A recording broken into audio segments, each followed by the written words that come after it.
Praise the lord. చేరువచ్చిన మీకు అందరికీ ప్రభువైన యేసుక్రీస్తు శుభాలు తెలియజేయుచున్నాను. ఈ దినము కొరకు ఏర్పాటు చేయబడిన లేఖన భాగము అపోస్తల కార్యములు 14వ అధ్యాయము 22వ వచనం. శిష్యుల మనసులను దృఢపరచి విశ్వాసమందు నిలకడగా ఉండవలననియు అనేక శ్రమలు అనుభవించి మనము దేవుని రాజ్యంలో ప్రవేశింపవలననియు వారిని హెచ్చరించిరి. Praise the lord. దేవునికి స్తోత్రం. హల్లెలూయా, హల్లెలూయా, హల్లెలూయా, స్తోత్రం. మన ప్రభువును ప్రియరక్షకుడైనటువంటి నజరేయుడైన యేసుక్రీస్తు దివ్యనామములో ఈ కార్యక్రమం వీక్షిస్తున్న మీ అందరికీ, మీకు మీ కుటుంబ సభ్యులందరికీ ప్రత్యేకమైనటువంటి వందనాలు, శుభాలు తెలియజేస్తున్నాను.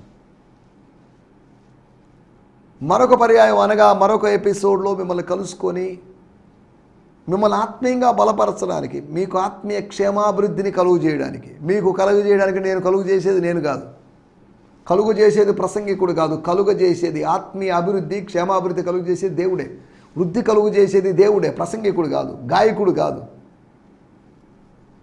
అనగా నా ద్వారా దేవుడు చేస్తాడేమో, ప్రసంగికుల ద్వారా దేవుడు చేస్తాడేమో, దేవుడే చేసేది వాళ్ళ ద్వారా చేస్తున్నాడు. కానీ ఈ మాటల ద్వారా మీరు దీవించబడాలి, ఈ మాటల ద్వారా ఏదో సమాచారం తెలుసుకోవాలని కాదు, అపోస్తల కార్యం మీద ఏదో కామెంటరీ విషయాలు, ఏదో ఇంపార్టెంట్ విషయాలు మీరు తెలుసుకోవాలని కాదు. తెలుసుకోవాలి. ఈ ప్రాముఖ్యమైనటువంటి పరిశుద్ధాత్మ ప్రేరితమైనటువంటి ప్రథమ సంఘ చరిత్రను మనం ధ్యానం చేస్తున్నప్పుడు, వాళ్ళు ఏం చేస్తున్నారు అనే విషయాలు ధ్యానిస్తున్నప్పుడు సమాచారం రాయడం అనేది పరిశుద్ధాత్మ దేవుని యొక్క ఉద్దేశం కాదు. సమాచారం కావాలి. సమాచారపు ఆధారంగా, సమాచారాన్ని ఆధారంగా చేసుకొని మనల్ని శక్తివంతులుగా చేయడానికి, మనకు సత్యం తెలియజేయడానికి పరిశుద్ధాత్మ దేవుని యొక్క ప్రయత్నం మనం ఇక్కడ చూడగలం. స్తోత్రం. మన ఆత్మలోకి సత్యాన్ని చూపింపజేయడానికి, మన ఆత్మలోకి దేవుని వాక్యాన్ని ఇంట్రడ్యూస్ చేయడానికి, దేవుని వాక్యాన్ని లోపలగా ఉంచడానికి, అనగా వాక్యపు విత్తనాల్ని మన మంచి నేల అన్నటువంటి ఆ నేలలో విత్తడానికి పరిశుద్ధాత్ముడు ప్రయత్నం చేస్తున్నాడు. దేవుని స్తోత్రం. హల్లెలూయా. రండి, ఈ సమయంలో మనం దేవుని వాక్యాన్ని విందాం. మీ చేతిలో ఉన్న రిమోట్ తీసి పక్కన పెట్టేసేయండి. దానివల్ల శోధన కలుగుతుంది, వేరే ఛానల్లోకి వెళ్ళేటువంటి అవకాశం ఉంది. అంటే వేరే ఛానల్ చూడొద్దని కాదు నా మాటల యొక్క ఉద్దేశం. మీకు క్షేమాభివృద్ధిని కలుగు చేసే ఛానల్స్, కార్యక్రమాలు చూడండి. మీరు దీవించబడాలి, ఆత్మీయంగా బలపరచబడాలి. దైవ స్వరాన్ని మీ ఆత్మ వినాలి. పైనున్నటువంటి ఆత్మ యొక్క స్వరాన్ని మీలో ఉన్నటువంటి ఆత్మ గుర్తించాలి. దేవుడు మీతో మాట్లాడాలి. నాతో మాట్లాడాడండి, నాతో మాట్లాడుతున్నాడండి. దేవుడు మాట్లాడతాడా అని ప్రశ్న వేస్తారు. దేవుడు ఖచ్చితంగా మాట్లాడతాడు. దేవుడు మాట్లాడతాడు అనడానికి బైబిల్ ఆధారం, బైబిలే ఉదాహరణ. దేవుడు మాట్లాడకపోతే ఏదేనులో జరిగిందంతా అబద్ధం. దేవుడు మాట్లాడకపోతే, దేవుడు మాట్లాడేదనుకో, ఆదాము నువ్వు ఎక్కడది? దేవుడు మాట్లాడకపోతే ఎలాగా సాధ్యం? How it is possible? అది జరిగే అవకాశం లేదు. దేవుడు మాట్లాడలేదనుకోండి, అబ్రహాం బయటకు వచ్చే అవకాశం లేదు. దేవుడు మాట్లాడాడు కాబట్టి అబ్రహాం బయటకు వచ్చాడు, ఊరు దేశాన్ని వదిలిపెట్టాడు, ఊరు అనే ఊరిని వదిలిపెట్టాడు. దేవుడు మాట్లాడాడు కాబట్టే చాలా విషయాలు జరిగాయి.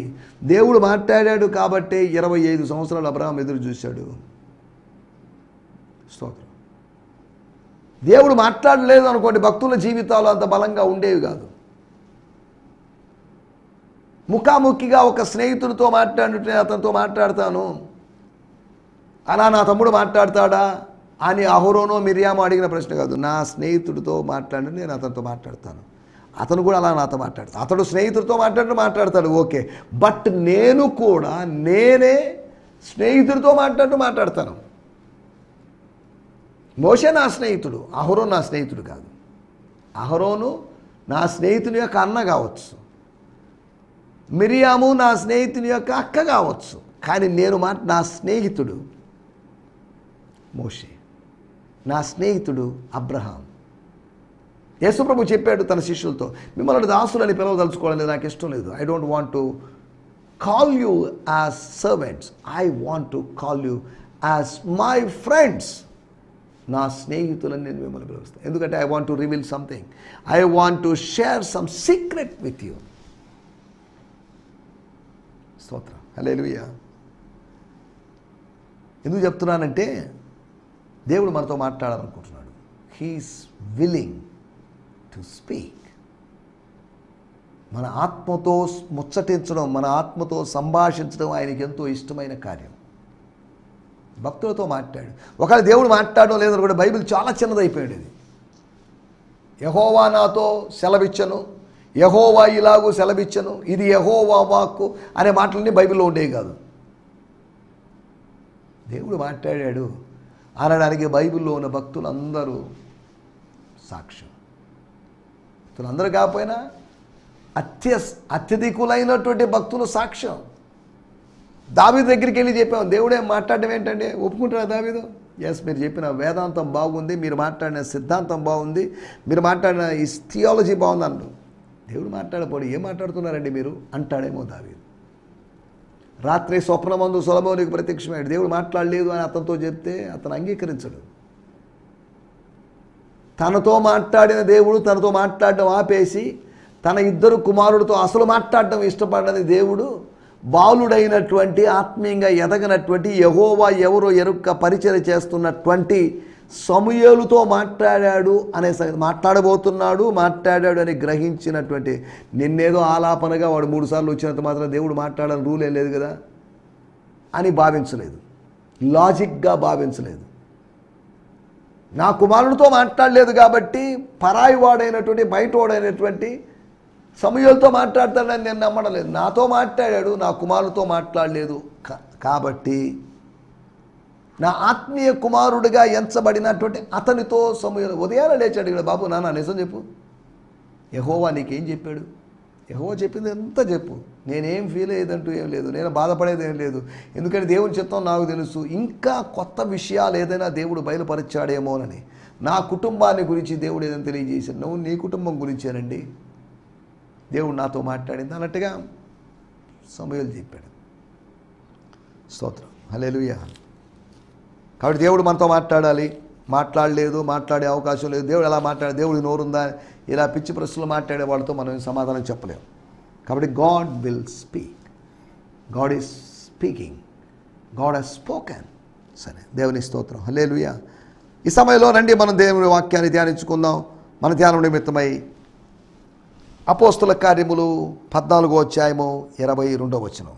శిష్యుల మనసులను దృఢపరచి విశ్వాసమందు నిలకడగా ఉండవలననియు అనేక శ్రమలు అనుభవించి మనము దేవుని రాజ్యంలో ప్రవేశించవలననియు వారిని హెచ్చరించిరి. దేవుని స్తోత్రం, హల్లెలూయా. శిష్యులకు ఒక హెచ్చరిక ఇచ్చారు, ఫైనల్ వార్నింగ్. లుస్త్రాలోను, ఈకోనియాలోను, అంతియోకియాలోను 2 శిష్యుల దగ్గరికి వాళ్ళని రీవిజిట్ చేశారు, వాళ్ళ దగ్గరికి రిటర్న్ అయ్యి వచ్చారు. At each place they went, they strengthened the lives of the believers and encouraged them to go deeper in their faith. విశ్వాసంలో లోతుగా వెళ్ళండి బాబు. ప్రస్తుతం ఉన్న లోతు చాలదు, ప్రస్తుతం ఉన్న మోకాల లోతు చాలదు, చీలమండలపు లోతు చాలదు, ప్రస్తుతం ఉన్నటువంటి నడువు లోతు చాలదు, ఏదవలసిన లోతులోకి వెళ్ళిపోండి. Go deeper in their faith. మీ విశ్వాసంలో, దేవుడు అనుగ్రహించిన మీ విశ్వాసంలో విశ్వాస పరిమాణమును పెంచుకుంటూ, విశ్వాసపు స్థాయిని పెంచుకుంటూ, they taught them it is necessary for us to enter into the realm of God's kingdom because that's the only way we will endure our many trials and persecutions. దేవుని స్తోత్రం, హల్లెలూయా. అనేక శ్రమలు అనుభవిద్దాం, దేవుని రాజ్యంలో ప్రవేశిద్దాం. కష్టాలను తప్పించుకొని దేవుని రాజ్యంలో ప్రవేశిద్దాం. అడ్డదారులుగా డొంక తిరుగుడు విధానంలో దేవుని రాజ్యంలో ప్రవేశిస్తాము అనేటువంటి బోధ కదా వాళ్ళు చేసింది. దేవుని స్తోత్రం, హల్లెలూయా. మన టైటిల్ చూడండి, స్వర్గపు తాళపు చెవి. స్తోత్రం, హెవెన్లీ కీ, పరలోకపు తాళపు చెవి. నిన్న మన ఎపిసోడ్లో మనం ఆలోచించిన విషయాలు భక్తి పుట్టించిన ధైర్యాన్ని గురించి మాట్లాడుకున్నాం. భక్తి పుట్టించిన ధైర్యం మరణాన్ని లెక్క చేయదని, మరణించడానికి, చనిపోవడానికి సిద్ధంగా ఉంటుందని, అంతేకాకుండా తెగించేటట్లు చేస్తుందని, తెగింపును కలిగిస్తుందని, అంతేకాకుండా వధకు సిద్ధమైనటువంటి గొర్రెల్లా ఎంచుకునేలా చేస్తుంది. తమను తాము ఎంచుకున్న దానికన్నా ఎక్కువగా ఎంచుకోనివ్వదు అని, భక్తి పుట్టించినటువంటి ఆ పరిశుద్ధమైనటువంటి ధైర్యం, ఆయనను బట్టి కలిగినటువంటి ధైర్యం, సొంత ప్రాణాన్ని కూడా లెక్క చేయకుండా అపేక్షించక ఉపేక్షించేటట్టు చేస్తుంది అని మనం నేటి ఎపిసోడ్లో మాట్లాడుకున్నాం. స్వర్గపు తాళపు చెవి గురించి మాట్లాడతాం. అంటే స్వర్గపు తాళపు చెవి అంటే స్వర్గాన్ని లాక్ చేస్తారా? రాత్రులా పగల్లా ఎప్పుడు లాక్ చేస్తారు? ఇప్పుడంతా లాక్ అయి ఉందా? అయినా ఈ తాళపు చెవి ఎవరి దగ్గర ఉంటుంది? ప్రభు దగ్గర ఉంటుందా, లేదా దేవదూతలు ఎవరైనా ఇతరుల దగ్గర ఉంటుందా, పేతురు దగ్గర ఉంటుందా, ఎవరి దగ్గర ఉంటుంది? లేదా ప్రతి భక్తునికి దేవుడు ఇస్తాడా? పరలోకపు తాళపు చెవి అనేది ప్రత్యేకమైన తాళపు చెవి లేదు. మన తాళపు చెవుల లాంటి తాళపు చెవి లేదు పరలోకానికి. పరలోకపు తాళపు చెవి అంటున్నాము అంటుండే పరలోక రాజ్య ప్రవేశానికి తెరవబడేటువంటి తలుపు, లేకపోతే మూయబడినది తెరవబడ్డం అనే దాని ఉద్దేశంతో మాట్లాడాం. ద కీ రోల్ అనగా ప్రాముఖ్యమైన రోల్ అన్నాం. స్వర్గం యొక్క ప్రాముఖ్యత. స్తోత్రం, హల్లెలూయా. కీ పర్సన్ అండి అతను అని అంటున్నట్టుగా, అనగా తాళపు చెవి వ్యక్తి అని కాదు అని అర్థం. తాళపు చెవి పట్టుకున్న వ్యక్తి అని కాదు అని అర్థం. ఇంపార్టెంట్ పర్సన్ అని అర్థం. స్వర్గం యొక్క తాళపు చెవులు. తాళపు చెవుల గురించి లేఖనాల్లో రాయబడ్డాయి. వాటి గురించి మనం కొద్దిగా ఆలోచిద్దాం. ఏంటి స్వర్గాన్ని, స్వర్గపు తలుపులు తెరిచే తాళపు చెవి ఏంటి? దాని గురించి 4 విషయాలు మీకు జ్ఞాపకం చేయబోతున్నాను. ఈ స్వర్గపు తాళపు చెవి మనం కలిగి ఉండడం, స్వర్గరాజ్యములో ప్రవేశించడానికి తాళపు చెవి లాంటి 4 విషయాలు మీకు జ్ఞాపకం చేస్తాను. స్తోత్రం. చదువుదాం. మొట్టమొదటిగా కీర్తన గ్రంథము 119వ కీర్తన 71వ వచనం. 119వ కీర్తన 71వ వచనం. నేను నీ కట్టడలను నెరవేర్చుకున్నట్లు శ్రమ నొంది ఉండుట నాకు మేలు. నేర్చుకున్నట్లు నీ కట్టడలను నేర్చుకున్నట్లు శ్రమ నొంది ఉండుట నాకు మేలు. శ్రమ నొంది ఉండుట నాకు కీడాయను అని కాదు, నాకు మేలు. నీకేం మేలండి భక్తుడా? దావీదు గారు లేకపోతే ఎజ్రా గారు ఎవరైనా కావచ్చు. నీకేం మేలైంది? శ్రమ నొంది ఉండుట, శ్రమ పొంది ఉండుట, శ్రమ అనుభవించి ఉండుట, శ్రమల గుండా వెలుట. The punishment you brought me through was the best thing that could have happened to me, for it taught me your ways. నీ కట్టడలను నేను నేర్చుకున్నట్లుగానే, నీ మార్గములను నేను నేర్చుకున్నట్లుగా, నీ విధానాలను నేను నేర్చుకున్నట్లుగా నేను శ్రమ నొంది ఉండుట, నీ చేత శిక్ష పొందుట, సమాధానవంతమైన శిక్షను పొందుట నాకు మేలైంది. It's a blessing to receive chastisement from you Lord, from Christ the Lord. Praise God, hallelujah. మనం స్వర్గపు తాళపు చెవి ఏంటి? స్వర్గపు తాళపు చెవి ద్వారా ఏం జరుగుతుంది? శ్రమలు అనేవి స్వర్గపు తాళపు చెవులు. అనేకమైన శ్రమలు అనుభవించి దేవుని రాజ్యంలో ప్రవేశించాలి. ఈ తాళపు చెవి ద్వారా మనకు ఏం జరుగుతుంది? శ్రమలే the afflictions are the keys to open the heaven for us. మన కొరకు స్వర్గపు తలుపులు తెరిచేటువంటి తాళపు చెవులు శ్రమలు. దేవుడు అనుమతించినటువంటి, God allowed persecution or afflictions are the keys to open the heavenly door. దేవుని స్తోత్రం, హల్లెలూయా. 119వ కీర్తన వాక్యము నేర్పిస్తుంది. వాక్యము నేర్చుకోవడం ద్వారా మనం స్వర్గరాజ్యంలో ప్రవేశిస్తాం. శ్రమల తాళపు చెవి ద్వారా, శ్రమానుభవం ద్వారా వాక్యం నేర్చుకుంటాం, సత్యాన్ని తెలుసుకుంటాం. దాని ద్వారా మన స్వర్గ ప్రవేశము సునాయాసమవుతుంది. దేవుని స్తోత్రం, హల్లెలూయా. మనం ఈ సమయంలో ఆలోచిస్తుండే మాట స్వర్గపు తాళపు చెవి, the key of God's kingdom. శ్రమ అని చెప్పుకున్నాం, శ్రమలే.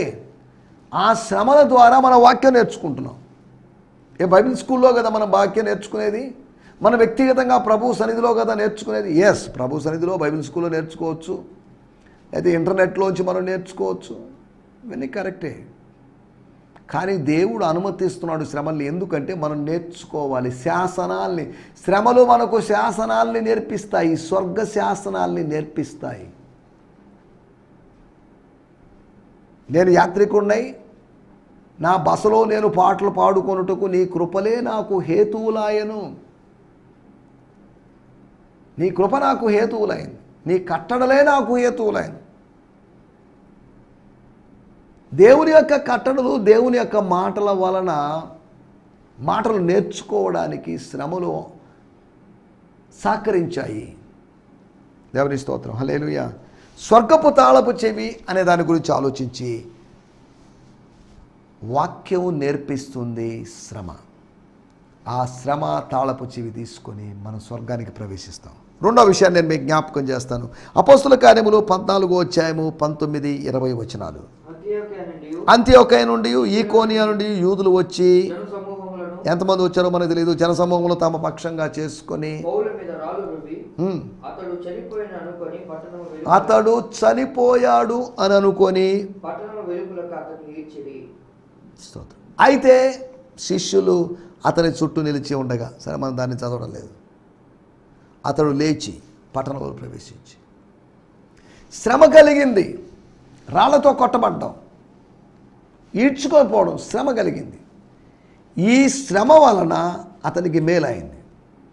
రోమాపత్రిక 8వ అధ్యాయము 28వ వచనంలో రాయబడింది, తను ప్రేమించు వారికి, దేవుని ప్రేమించు వారికి, దేవుని నిజంగా ప్రేమించే వారికి, అనగా ఆయన సంకల్పము, దేవుని సంకల్పము చొప్పున పిలువబడిన వారికి, పిలుపు కలిగిన వారికి మేలు కలగడానికి, కీడు కాదు, మేలు మేలు మేలు కలగడానికి, ఆశీర్వాదం కలగడానికి, ఉపకారం కలగడానికి సమస్తము జరుగుతున్నాయని కాదు, సమస్తము సమకూడి జరుగుతున్నాయి.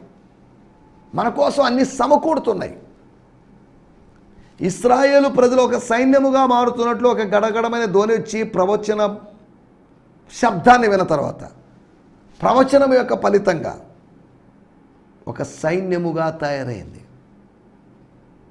అలాగే దేవుని వాక్యం ద్వారా ఒక అద్భుతం జరుగుతుంది. దేవుడు అనుమతించిన శ్రమ ద్వారా అద్భుతం జరుగుతుంది. శ్రమలు రప్పించాడు. ఎందుకంటే ఇంత సేవ చేసినట్టు సేవకుని శ్రమకు అప్పగించాడు, శ్రమలు కలుగు చేశాడు, శ్రమలు అనుమతించాడని మనం అడగచ్చు. అయితే అతడు లేచి, అతడు లేవగలిగాడు, లేపాడు దేవుడు. పడిపోయేటట్టు చేసింది దేవుడే. అనగా తల మీద చేపెట్టి పడగొట్టడం గురించో, మళ్ళీ లేపడం గురించి, మళ్ళీ పడగొట్టడం గురించి, దాని గురించి కాదు నేను మాట్లాడేది. ఈ సందర్భం వేరు. మనం మాట్లాడుకుంటున్నట్టు విషయం స్వర్గపు తాళపు చెవి. శ్రమలు అనేవి స్వర్గపు తాళపు చెవులు. ఎందుకు అంటే వాక్యాన్ని నేర్పించి మనకు స్వర్గ ప్రవేశం కలిగిస్తుంది కాబట్టి. రెండో, అది అద్భుతము జరిగిస్తుంది కాబట్టి. ఒకవేళ శ్రమే లేకపోతే అద్భుతానికి అవకాశం లేదు. శ్రమ కలిగింది కాబట్టి స్వర్గము అతని జీవితంలో ఇప్పుడు అతనికి వెళ్ళి అతని ఛాతీ మీద నొక్కి, అతనికి లేకపోతే శ్వాసను, కృత్రిమ శ్వాసను ఇచ్చి కాదు, అలా కాదు అతను బతికింది. He has come back to life. He stood up miraculously. అద్భుతంగా లేచాడండి ఆయన. దేవుని అద్భుతకరుడు ఆయన్ని అద్భుతంగా లేపాడు. దేవుని స్తోత్రం, హల్లెలూయా. స్వర్గపు తాళపు చెవి ఏం చేస్తుంది అనగా, శ్రమ అనేటువంటి స్వర్గపు తాళపు చెవి వాక్యం నేర్పిస్తుంది, అద్భుతాన్ని జరిగిస్తుంది. పౌలు జీవితంలో అద్భుతం జరిగింది, అనేక మంది జీవితంలో వాక్యం అద్భుతం జరిగిస్తుంది. శ్రమ చేసే పనులేంటి? శ్రమ అనే తాళపు చెవి చేసే పనేంటి? రోమీయులకు రాసిన పత్రిక 5వ అధ్యాయము 3-4 వచనాల్లో మనం గమనించినట్లయితే, శ్రమ ఓర్పును, అనగా శ్రమ ఓర్పు అనేటువంటి ఆత్మఫలాన్ని, ఓర్పు అనేటువంటి అనుభవాన్ని, ఆత్మీయమైనటువంటి అనుభవాన్ని, ఓర్చుకోవడం అనేటువంటి అనుభవాన్ని, ఎండ్యూరెన్స్ అనేటువంటి, చాలా ఓర్పు అండి అతనికి, ఓర్పు కలిగిన, ఎంత ఓపిక అండి అతనికి అన్నట్టుగా శ్రమ ఓర్పును కలిగిస్తుంది. ఓర్పు పరీక్షను కలిగిస్తుంది, పరీక్ష నిరీక్షణను కలుగు చేస్తుంది. అనగా శ్రమ ద్వారా కలిగిన ఓర్పుతో పరీక్షను ఎదుర్కొని నిరీక్షణను పొందుకుంటా నేను.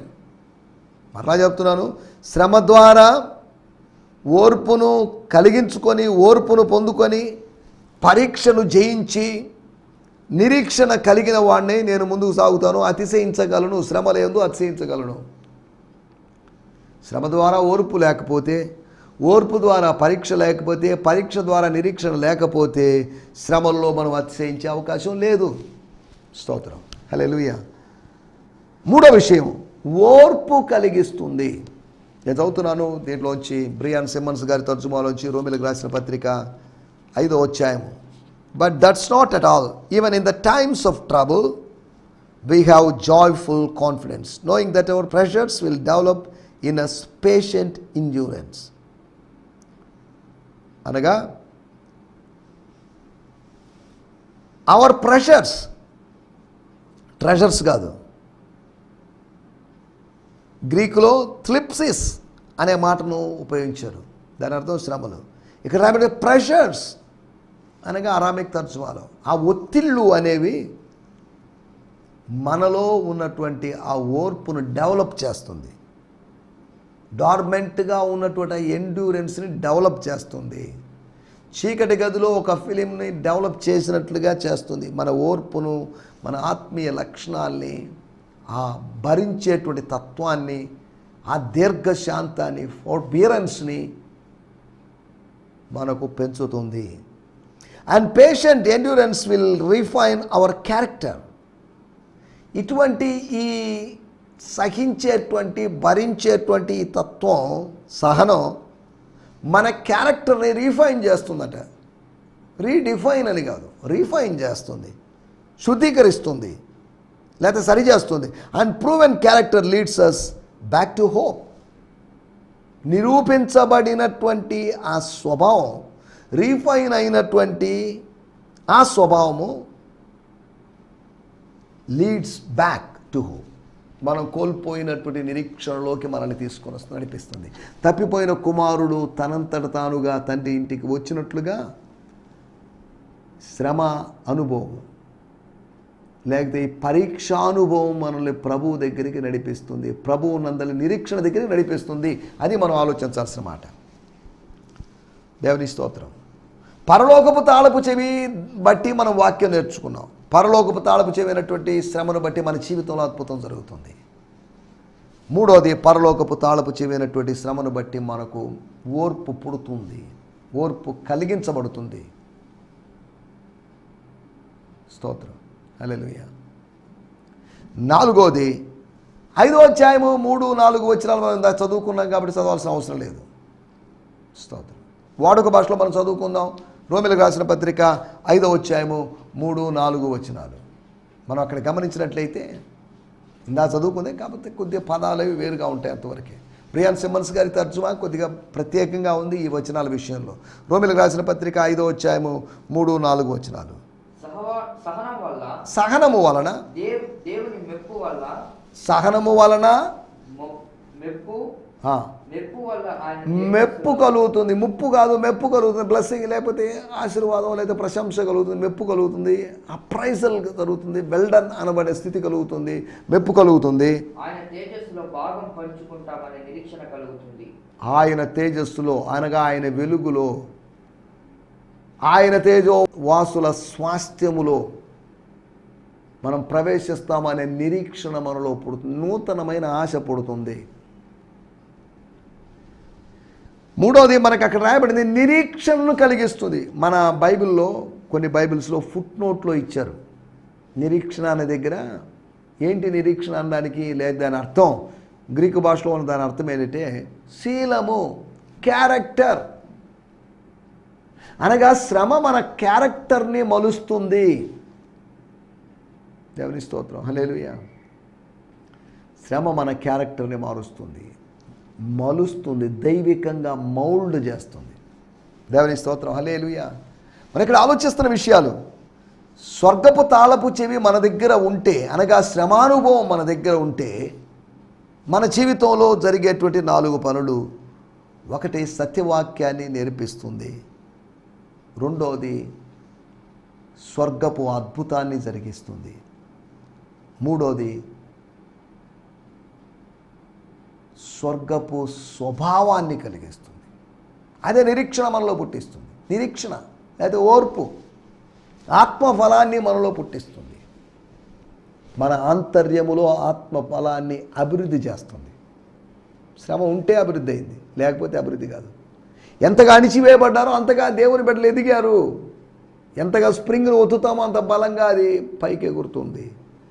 ఎంత బలంగా గోడకి బంతిని కొట్టామో అది అంతే బలంగా మన దగ్గరికి తిరిగి వస్తుంది. దేవుని స్తోత్రం, హల్లెలూయా. మనకొక శీలాన్ని, స్వభావాన్ని కలిగిస్తుంది. పరిశుద్ధాత్ముడు మనకు నూతనమైన స్వభావాన్ని ఇచ్చాడు, ఓకే.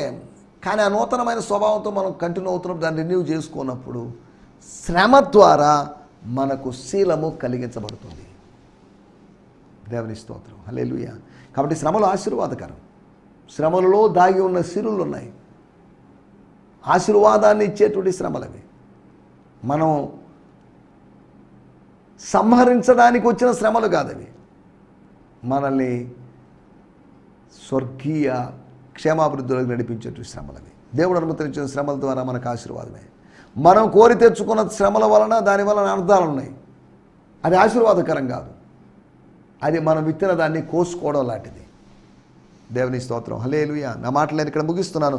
స్వర్గపు తాళపు చెవి ద్వారా మనకు కలిగేటువంటి ఆశీర్వాదాలు: వాక్యం నేర్చుకుంటాం, అద్భుతము పొందుకుంటాం, ఓర్పును కలిగించుకుంటాం, శీలాన్ని కలిగి ఉంటాం, శీలాన్ని కోల్పోకుండా ఉంటాం, దుశ్శీలము లేకుండా సుశీలముతో మనం ఉండగలం, సచ్చీలముతో మనం ఉండగలము అనే విషయాన్ని జ్ఞాపకం చేస్తూ, కాబట్టి పరలోకపు తాళపు చెవి శ్రమానుభవాన్ని మనం కలిగి ముందుకు సాగడానికి ప్రభు మనకు సహాయం చేయనుగాక. ఆమేన్, హల్లెలూయా, హల్లెలూయా. మీ అందరికీ వందనాలు. ఈ సందేశము మీకు ఆశీర్వాదకరంగా ఉందని నమ్ముచున్నాము. ప్రార్థనా అవసరతల కొరకు మమ్మల్ని సంప్రదించవలసిన మా చిరునామా: గిద్యోన్ మిషన్ చర్చ్, 6వ వీధి, శాంతినగర్, నెల్లూరు 4, ఆంధ్రప్రదేశ్. పిన్ 524004. మా ఫోన్ నంబర్లు 7036443613 మరి ఒక నంబర్ 9392293010. మా ఈమెయిల్ ఐడి gfihmi2015@gmail.com. దేవుడు మిమ్మును ఆశీర్వదించునుగాక. ఆమేన్.